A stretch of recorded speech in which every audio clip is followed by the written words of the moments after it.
Hi, I'm Kevin Hill, and today we're going to do another fun painting. So let's get started. We'll start off today with a 2-inch brush and a beautiful soft blue-gray color.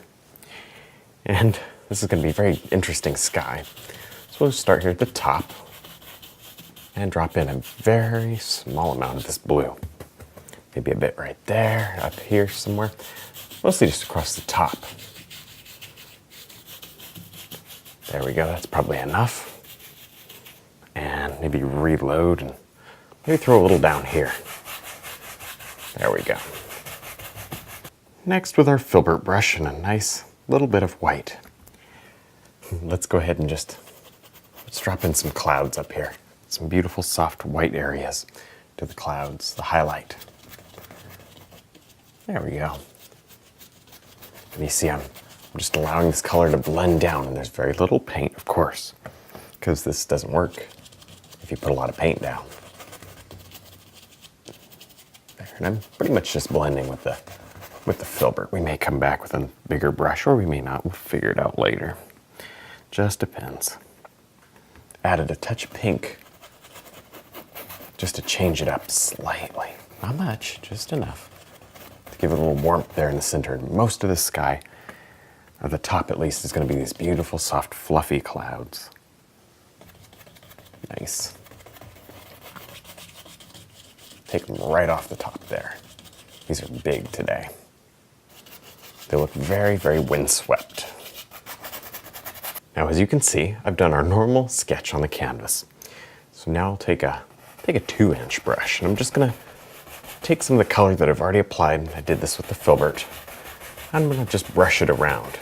I may need to put a little more on the canvas, and that's fine, but I do want to do it very slowly and very carefully, because today we're going to have a very detailed mountain. Something that's very beautiful, and although it's far away, I want a lot of detail. A lot of beautiful colors and rocks and snow areas, so kind of just gently sweep over the top. That'll soften it. So I want to be careful not to get too much paint. In fact, it's okay if some of the background shows through. Not going to hurt it. There. Just do your best to cover up the white of the canvas, and then you pretty much have a successful background. Use as little paint as possible here. Now with our 3/4 brush and a nice soft blue-gray color, I'm going to go ahead and work on some shadow areas here. Now there's a couple ways to make a blue-gray. You can use white, blue, and a tiniest speck of red, not enough to turn it purple, but it kind of turns it a bit of a gray. That works. Or you can simply add a little bit of black. The black will make it kind of a little bit cold and a little bit more gray, of course, because it's black. So that's what I decided to do today.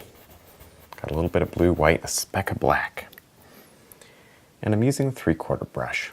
You could use the knife, but I think it's too far away for that. You can still get a lot of detail with this brush. Just use the corner and shape your mountain.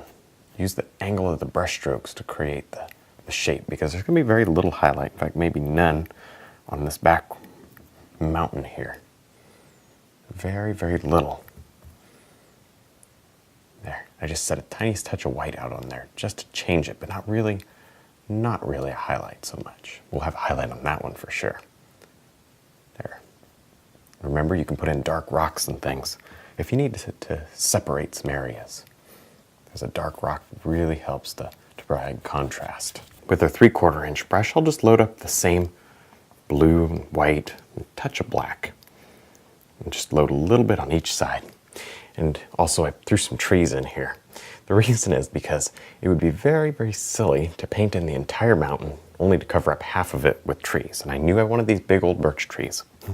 Also, this way, if I have these, they're very, very faint sketches, but as long as I have those in there, I won't be tempted to skip the birch trees. I might fall in love with this mountain and not put in the birch trees, which would be okay if you're painting at home, but I want to show you something that's very different. I want to show you a very close birch forest than with this mountain in the background. So to keep with that, I just decided it would be best to throw in a sketch and figure out exactly where we're going.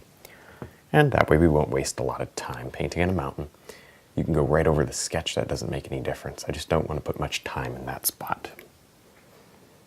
There we go. And we're just going to use the same old ideas over there. The difference is we'll just put more time into this one, make it more detailed, and we will have highlight on that side. Now with our 2-inch brush and some brown, maybe a little bit of both yellows and some red, let's come over here and maybe drop in a bit of a soft rolling foothill sort of a thing back here. And again, I don't care about the trees, but look how important it was that I stuck them in there, because wow, we would have had about half that mountain removed.